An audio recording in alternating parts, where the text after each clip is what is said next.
जय श्री राम। सभी भक्तों को आप सभी का हम हार्दिक स्वागत करते हैं। आप हमसे प्रतिदिन जुड़ते हैं और भगवान आपको सदा खुश रखे, स्वस्थ रखे, ऐसा हमारा हृदय से आशीर्वाद और प्रार्थना है।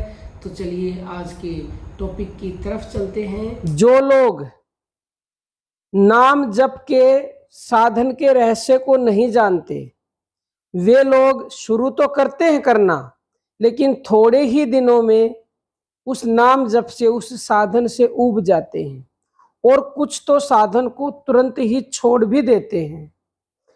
उदाहरण से समझिए, जैसे कोई बालक विद्या पढ़ता है, बालक खेल तमाशे में आसक्त रहता है, इम्तिहान में फेल होने के कारण अथवा किसी कारण से उकता कर विद्या के अभ्यास को छोड़ने पर विद्या रूपी धन से वंचित रह जाता है।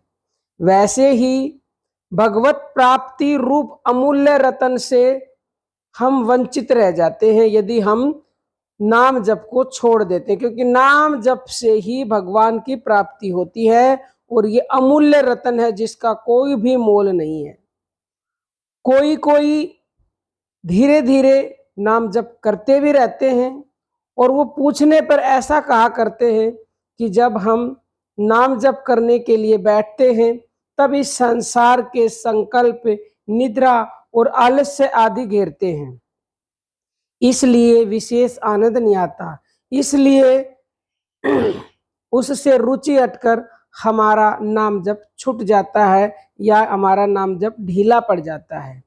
वे लोग ध्यान भजन के द्वारा आरंभ में ही पूर्ण आनंद का अनुभव करना चाहते हैं। यह भारी भूल है। देखो, अभी तो नाम जप यानी कि भजन ध्यान का जैसा साधन होना चाहिए वैसा साधन ही नहीं हुआ, फिर आनंद कैसे होगा?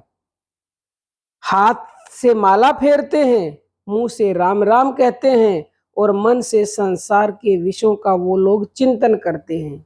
तो भाई, यह तो संसार का भजन है, राम का नहीं है। संत कह रहे हैं, कर में तो माला फिरे, जीभ फिरे मुख माहे, और मनवा तो चहु दिशि फिरे, यह तो सुमरन नाहे। और सुनो, किसी किसी के हाथ से तो माला ही गिर जाती है और नींद के वशीभूत होकर वे आसन पर ही ऊँघते रहते हैं। वे भगवान के उपासक नहीं, वे निद्रा देवी के उपासक हैं। ऐसे लोग असली आनंद से कोसों दूर रहते हैं। उनका मन ही उनको धोखा दे रहा है। वास्तव में नाम जप के प्रभाव और रहस्य को उन लोगों ने जाना ही नहीं, समझा ही नहीं। नाम जप के प्रभाव और रहस्य को समझ लेने पर निद्रा, आलस्य और संसार की सफुरना यानी संसार की बातें, और संसार की सफुरना की तो बात ही क्या है, खान पान की भी चिंता नहीं रह सकती। रात दिन भजन ध्यान की ही धुन सवार हो जाती है। जैसे रूपों के प्रभाव से मोहित हुए व्यापारी, वैद्य, डॉक्टर, वकील, बैरिस्टर आदि सभी लोग विषय संपत्ति को प्रधान समझने वाले समय को धन कमाने में ही व्यय करते हैं। इससे अतिरिक्त उनको दूसरी बात अच्छी ही नहीं लगती। वैसे ही उनको भी भगवत भजन के सिवाय और कोई चीज अच्छी नहीं लगती। उनको तो मधुर से मधुर और पवित्र से पवित्र भगवान का नाम, हरि का नाम ही मंगलमय प्रतीत होता है। इस घोर कलयुग में सुख साध्य और सर्वोत्तम साधन है भगवान का नाम। ब्रह्मा से लेकर स्तंभ पर्यंत सारा संसार क्षणभंगुर और नाशवान है। केवल एक सच्चिदानंद परमात्मा ही सत्य वस्तु है।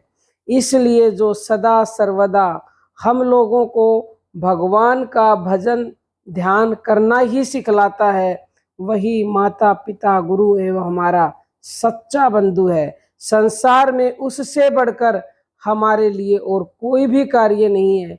श्वास का क्या विश्वास है, अभी बातें हो रही हैं, अभी ये श्वास निकल जाएगी, इसलिए जब तक इस देह में प्राण है, श्वास है, तब तक हमें हर श्वास का ध्यान करना चाहिए और हमें अपने नाम जप को बढ़ाना चाहिए।